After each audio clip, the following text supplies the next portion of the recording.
Hi, I'm Peter Sidwell. Welcome to Simply Good Food TV's kitchen. It is lunchtime. I'm hungry. I have my good friend here, Jon Fell, and I thought I'd cook him up some lunch. I thought we'd chat and just pretty much chew the fat on cooking, food, and all things yummy. Sounds good. So, Jon, what have you been up to? Well, at the moment, as you know, I'm freelance at the moment, so I'm not working full time, but I'm out and about. I'm still cooking because, as you know, it's my passion. It's what I love. Yeah. And so I'm still out there. I'm still doing my bit, but not tied to one. So you're kind of spreading your wings a little bit, so to speak. Yeah. Well, I've just for no other reason really than it frees up my time to be able to. Just get ready for semi-retirement, aren't you? Well, I'm not sure. A bit, yeah, I'm not sure. Well, I am getting on a bit. I'm not sure about that. What it does, it enables me to be able to do more things like this. It gets me out and about, which is, I love it. So you hungry? I'm always hungry. You know that. The good news is I've got something for lunch. The bad news is it takes about 6 hours to cook. Please tell me I've got one. Here's one. I've got a Blue Peter one. Excellent. Right. So what I thought I would do is I would cook you a lovely Italian pasta bake, but like you've never tasted before in your life. I'm actually going to be using ox cheek, which is a beautiful cut of beef. I know you like it. I do, I love it. I've seen your Twitter feed, your Instagram, stuff like that. I know you cook it. But I'm going to cook it like, usually everyone makes like pasta bakes, bolognese, that sort of thing. 500 grams of minced beef.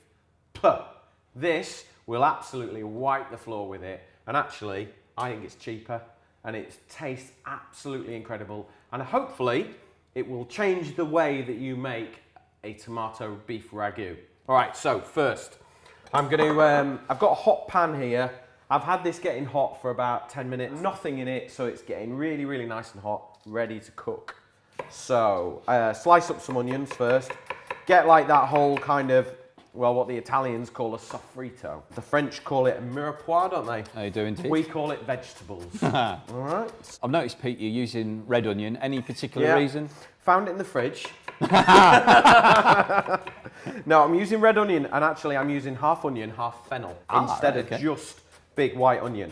Because I think fennel is just amazing. It's like my favourite ingredient. I'll put it in anything. But it actually works. That little hint of aniseed kind of works with the beef. And tomatoes and fennel, just amazing. Sure. The only reason I ask is that I've started to steer away from using the big, harsh Spanish onions. Right. And I'll more often than not either a shallot or a red onion in whatever it is that I'm cooking. Really. It's easy. Well, they are pretty pokey, aren't they, Spanish? Well, they can be. They can be quite strong. All I'm doing is treating this fennel exactly the same way as I would treat the onions. So chop it up nice and fine, get it all ready. And if you can't do it like this, use a food processor. Just pulse it, Or you can come to a cookery school, can't you? You can. And learn how to do it properly. Yeah, that's right. So carrot as well for a bit of sweetness.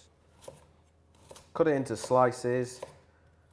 Obviously, you're known more for fish, aren't you? But actually, I mean, you cook a lot of this sort of stuff at home, I do, don't you? I suppose I've over the years I've become known for my fish because that was my it still is. It was my passion. It's what I love. I just love cooking. So well, you and I are very similar in that it's always ingredient-led cookery, isn't it? It's all about taking the right ingredient and doing the right thing with it, choosing the right cook.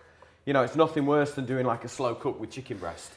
You need to cook thighs, don't you? Something I was going to ask you using. I mean, you've already mentioned you're talking about ox cheek. Why? For what reason were you? Well, beef cheek is tough as old boots because the cow never stops eating, so that muscle constantly working, and the more the muscle works, the longer the cook, and that's the general rule of thumb. But that's not to say that you couldn't use another cut. You could use shin of beef. You could use oxtail if you wanted to. You could use feather, you could use short rib. If you do a brisket and you've got leftovers, you could do the same thing. Yeah, sure. Obviously, you don't need to put the beef in at the beginning, you put it in at the end. So, dry pan, straight in with shallots, carrots and fennel, straight in the pan. Get the whole thing going, basically. Sure. It's that foundation of flavour. And then I always get straight in with the salt, good pinch of salt, because that will then start to draw out the moisture and get the whole cooking process going. Give that a good mix. before I put any oil in there. Anything else that you could put in there? You've obviously put carrot and fennel. Celery's a good one. Yes. Because you get a really good hit of flavour. So I've got some rapeseed oil in there. Just going to add that in about a tablespoon. Get the whole thing going. Yeah, you know, celery, leeks, sure. you know, carrots, celeriac's quite good to use. Well, you mentioned that word earlier on, that mirepoix. That's what we as chefs kind of know it as, and it's always that base. It's kind of college days, isn't it? Yeah, it's that base to everything, isn't it? Really, that we, if you remember back, it was what we always started off with: the carrot, the leek. Do they still teach that kind of classic French style in the colleges? I'm not you have quite a lot to do with. Yeah. Youngsters and stuff like that now, don't you? Yeah, I think yes, they do. It's a very difficult, as you know, cookery now has changed. The landscape of food has changed completely. Of course it has. Yeah. Yeah. I mean, it was all French technique when I was at college. Yeah. Well, I was keep saying, if you remember, when I was at college, all of our menus at college were written in French. Terminology. We spoke in French in college. As far as food went. Yeah. And you called orders on and away in French. Yeah. All of that has changed. Yeah. Right, so vegetables cooking away, just getting all that big solid foundation of flavour. Right, ox cheek, I mean you can see, it's relatively lean. I mean it's got sinew through it, hasn't it? So that means it needs a really long, slow cook. You can't rush this. The best thing to do is put it in a slow cooker and cook it overnight. I think it's the best way. And I put it in the garage. We have a little kind of kitchen at the back and we just do it that way. But doing it in the kitchen, it's okay as well. So good season of salt there because you want to kind of caramelise this. This is where you get tons of flavour in, okay? And then make some space in the pan. Move everything to one side so that this goes in direct contact with the bottom of the pan, okay? Then you can move everything back because I want to get lots of colour on this ox cheek because then you get lots more flavour. Now you bought your ox cheek from the butcher, didn't you? But for anybody watching, you can find this you can get this in various supermarkets. Yeah, I last week when I was developing this recipe, having a bit of a play around because I knew you were coming, I thought I'll try it out, and I happened to be in my local supermarket and I saw it. I didn't see it on like the shelves. I saw it on the actual butchery counter inside my supermarket and I was completely gobsmacked. I never thought I'd see the day I saw ox cheek in the supermarket. So I'm going to add in plenty of rosemary, plenty of thyme, the really robust ones. Sure. And then we'll maybe finish with a little bit of basil, something a bit more delicate. So we'll just flip that over. You can kind of see now it's starting to caramelise. So what I'm going to do is just add in a bit of red wine, not a lot, just a glug, just to kind of deglaze a bit, you know, where you get the flavours off the bottom of the pan. And then I've got some beef stock. So I'm using Kent's Kitchen. Have you used this one before? I've heard of. I've not used it myself, but yes, I've heard. So you kind of get it in little pots, and then I've also got some diluted as well. Sure. Good beef stock. I mean, again, it's like a kitchen essential, isn't it? Of course it is. Yeah. But it doesn't have to always be fresh. I mean, fresh is great, but yeah, I think it's unrealistic at home. Yeah, of course it is, and I think as well. I know me and you have joked about this in the past, but products have moved on at such a great rate of knots, and the quality of the products, the ready-made products, I mean, things like the stocks and all that kind of stuff and all that kind of thing, are so much better now. Yeah, you know, if you'd have spoken to us 10, 15 years ago, we'd have probably said, no, you make it your own. But of course, you know, think we're just getting older and wiser. I think we probably are. Yeah. I think so, beef stock. Now, this is my find of the past 12 months. It is without shadow of a doubt the most beautiful tomato sauce I've ever tasted in my life. I can't make it better, so I've given up. And I will enjoy fresh tomatoes when they're beautiful and they're in season and we can get them just up the road. But you know what? All year long, I'm on this Pomodorina and it's a beautiful Italian tomato sauce and it's getting more and more popular and available. Yes. But the beauty of it is it comes from a particular area of Italy. It's canned in August for the whole year. So they're beautiful, they're fresh, they're amazing. And to add that straight into there, if you can't get this sauce, chuck in some good quality tinned tomatoes, bit of garlic, bit of herbs, isn't it? And you will get there eventually. But this, without a doubt, Pomodorina, it's made by Menu, the guys there. I ask your deli to stock it. If you ask them, they'll get it. And if they don't know where to get it, tweet me or John, we'll tell you exactly where to get it from. Yeah. Because we think it's an amazing product. So that's just going to go in there. We've got beef stock, garlic. Love garlic. My father-in-law doesn't really like garlic or rosemary anymore, so I try to get as much rosemary and garlic in everything as I can.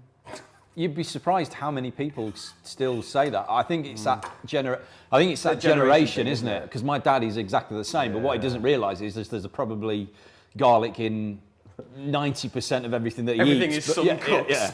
But so what I'm going to do is I'm going to put the whole bulb in here, all right? Yeah, but I want to release the flavour, but I want to fish it out afterwards and squeeze it. So all I'm going to do is kind of cut that much off, yeah?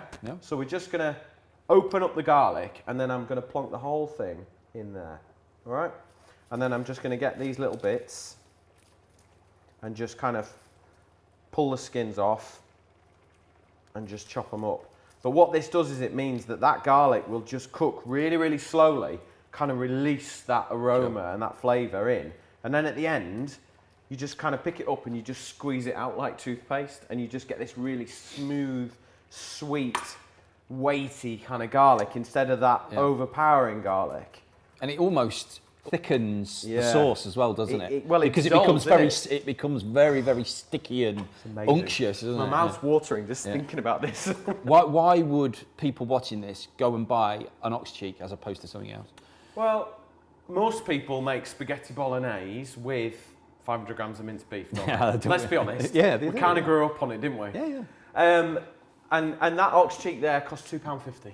Wow, right, okay. And that ox cheek is incredibly rich. You don't need lots of it. That one ox cheek, I believe, will feed 4 people. Yeah. And it's £2.50. I bought 2, and they're a £5. Sure. So, look, I've got one that I've already made. Excellent. Well, I was hoping that I wasn't going to have to wait 6 hours. So, I've put this one in the oven, and I've just put it on a really slow cook. I've put it on 150 degrees for 4 hours, which I think will be fine. Okay, yeah. Let's just pop this onto the heat. So what I've done is here, I've cooked some pasta. Now, contiglione. I'm glad you said that. I've been practicing this all morning to make sure I got it right. Yes! Big pasta shells. And all I've done is I've cooked them for 8 minutes. And it's quite important to cook it for 8 minutes, not 10 minutes, because otherwise it's just going to dissolve. It disintegrates, doesn't it? Yeah, so, right, let's have a little look at this. If I give that a good stir, first of all, let's fish that garlic out, okay? And we'll let that cool down so that I can handle it. Look at this beef. I mean, that is the ox cheek. Look, it just breaks. And look at that glisten. That is all that kind of sinew and fat and stuff. And it is just naturally broken down. And you just know. I mean, I can smell it anyway. I know that people watching are not going to smell this, but it smells fantastic. And you just know just by looking at it. It's rich, it's robust. It's perfect. I mean, look at the sauce as well. As it's reduced, it's just got that beautiful flavour. So we're just going to add a couple of things just to kind of bring it up. And two things, really, for me, is all it's going to need is a tiny little bit of butter. Yeah, well, chefs were notorious for the butter. Well, it doesn't need a lot, but a little bit kind of makes a big difference. Surprising, whatever, a sauce, whether it is for fish or whether it's for meat, whatever, a little, just a small knob of butter in there, just stirred in, and it just livens things, it enriches it up. So I've got something a bit different, pickled walnuts. Do you use them much? I love to eat them, but it's, Do you eat them as they are? Yeah, I do love to eat them. It's because I suppose fish is my thing. It's something that I don't use a lot of, but I do enjoy them, I must admit. All I'm going to do is like 1.5. Do you know what? I bet a lot of you have probably got these in the cupboard from Christmas and you never use them. And they work really well in a stew. All I'm going to do is just slice them up and it'll just all break up. Yeah. And it kind of gives that lovely tang, doesn't it? So just use the back of the spoon and just kind of melt it in. Yeah. And then the garlic has just cooled down enough, but look at this, watch this garlic, what it does. It just, look at that, gone. That's it. And then again, we'll use back of the spoon just to melt that in. That's it. We've got our pasta, and then we're just going to add that in. finally found a use for these big Yeah, shells. they actually look cracking, Aren't don't they the right pasta for this job? Definitely. And then all we're going to do is kind of fold it over, because I don't want to break the meat up. What I want to do is kind of encourage the meat into the shells. And actually, you know, pig's cheek, you could do this with pig's cheek as well. They're a good one. And you know, there's no reason why you couldn't, I mean, a vegetarian version of this, it worked just the same. You've just got to make that really beautiful sauce. I think with pasta, anyway, it is all about, a good pasta is important, but it's about the sauce that goes with it, isn't it? It's about coating that pasta in the sauce, isn't it? Right, so now, for me, that's going to be amazing just as it is. Yeah. I want to just add that next dimension to it. So I'm going to turn it into a bake, okay? Okay, sounds so good. I've got some black olives, not expensive ones. These for me are like cooking ones. Yeah, you know, sure. Bits Yep. And they're going to kind of give a nice flavour to it. I've got a clove of garlic. In we go. I've got some parsley, and I'm going to use probably more of the stalk than you might use normally, because I'm going to blend it all together. This is something else that we as chefs will sort of do. Is a lot of people would just cut the stalks off and throw them away, wouldn't they? Yeah. Because chefs are notorious for being stingy anyway. Well, I actually think the stalk's probably got a bit more flavour in it. Yeah. And if you're going to blend it up, perfect. Yeah. So I've got a bit of sourdough baguette here. Anything that's a bit crusty and old. It's the way you looked at me when you said crusty and old. Well, you know. No, just a bit of, you know, baguette's Sure. rubbish at keeping, isn't it? So it's always good to find a use for them. And if you haven't got a use, chuck it in the freezer and use it another day. So I'm just going to chop it up to give it a head start. And then we're just going to blend that in. So we've got garlic, we've got olive, we've got a bit of herbs, chuck a bit of olive oil in there, because that kind of helps it crisp up then. And is that just a plain olive oil, or is it a... It's a pretty good one, actually. I'm just using it because it's there. I wouldn't use a really expensive one. So just pulse it.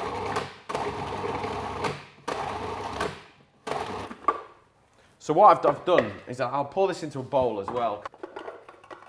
We've got our breadcrumbs. Look, you can kind of see as well. I've not blended this up within an inch of his life. I've kind of kept it a little bit crunchy as well. And then I've just got grated mozzarella. It's not expensive. It's just grated because that's what I need for this job. Fresh buffalo mozzarella, just eat it. Sure. Don't cook with it. And then I'm just going to add this in and kind of mix in, because what I want is that kind of mix between crispy and melted cheese. And now the bread has got lots of oil in it and it's got garlic and everything. That's going to work really well, and you're going to get that nice kind of crunch and you're going to get that crispness. So then just scatter it on the top. So we don't need the lid on now because we want this to get lovely and brown and crispy. So then when you kind of crack through, you get that lovely rich, but then you also get nice and crisp. So we'll just sit that on top there. There we go. Pop that in, 15 minutes. Excellent. We're ready. Can't wait. My beef ragu has been in the oven under the grill for about 15 minutes now, so it is hopefully going to be all lovely and crispy and cheesy and delicious. Smells amazing in here. Are you hungry? I'm definitely hungry, and I'm really looking forward to this, I have to say. It is a bit of a treat, but I mean, I say a treat, like we said before, it's not the most expensive of dishes by any means, but it's very gratifying, this. I mean, look at that. That is exactly what you said, isn't it? You've Four got portions. four good portions, and what? Maybe if you wanted to, a green salad or some garlic bread. I think, a really good, fresh, vibrant green salad would be lovely with this. Yeah. My kids would love garlic bread with it. I've got some Greek basil here. This kind of herb is a finishing herb for me. Yeah. You wouldn't necessarily put it in to cook with, would you? It's fragrant, isn't it? I think if you put it in the beginning, you've lost it, haven't you? Yeah, sure. The robust thyme and rosemary and things like that, brilliant for putting in at the beginning, but at the end, definitely some Greek basil. I mean, I'm totally sold on Greek basil at the moment. I love it. Right. Do you want a really tiny portion or do you want a big portion, John? I'll have a chefy portion, please. Chef's portion, right. Okay. Make sure, you're a crispy bit, man? I'm always a crispy bit, You man. like crispy bits? Yeah, I do, yeah. Okay, right. Beautiful. It does look... Make sure I get some extra cheek in there as well. It does look amazing, doesn't it? Yeah, I'm really pleased. Do you know what? I'm really pleased with it, and I think you're going to really enjoy that. And I'm also just going to put a tiny little drizzle, because I just think that oil at the end gives a real silkiness. You don't have to if you want to, but I just think you get a lovely kind of texture. It kind of, it's quite silky, isn't it, on the palate? Yeah, and I think people look at you putting oil on. We use a lot of oil, don't we, to finish at the end, and I think a lot of people go, that looks absolutely stunning, doesn't it? Yeah. It's nice to have somebody cook for me for a change. Do you cook at home a lot then? I do cook at home a lot more than now than I ever used to, and I think that. So next time I see Annette, is she going to agree with Annette will definitely agree with you. I went through a period of not refusing, but kind of just not ever wanting to cook at home, right? Because I was doing it all day, every day, and it was starting to become. See, I never tire of cooking. I don't know what it is. Let's try this, shall we? Yeah.